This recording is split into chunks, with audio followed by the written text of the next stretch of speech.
Professor Marandi, thank you very much for joining us here on the program.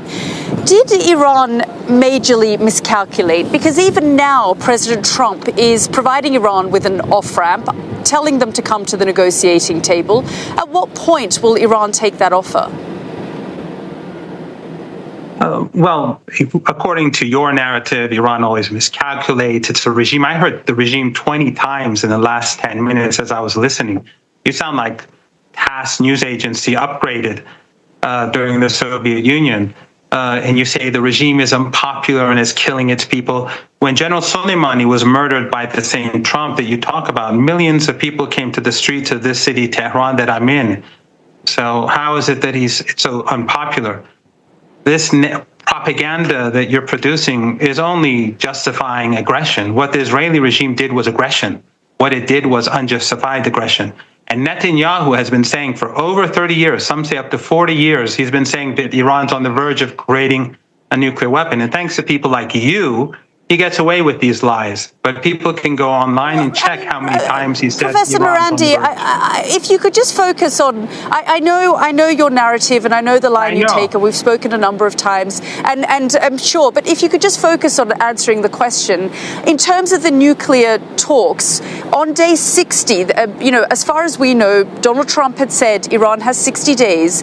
Israel attacked on the 61st day. Can we talk a little bit about the regime's competence levels, the intelligence and security, the competence of your intelligence and security agencies, the fact that Mossad was able to build drone sites in your country, the fact that the leadership was asleep in their beds when they were struck and that you ignored these warnings. Can we talk a little bit about the fact that the regime was taken completely by surprise and top leaders have now been decapitated and killed as a result of the Israeli attack?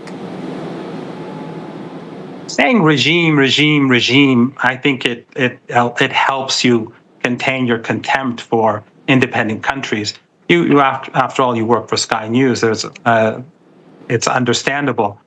But the regime, how do you know that the Israeli regime had bases inside Iran? You're just repeating their propaganda. Of course, Israel for you is not a regime. Sorry, it's a state. But it's a genocidal state carrying out extermination in Gaza. But that's not really important. But how do you know so are that you denying that the top commanders Iran? are being killed?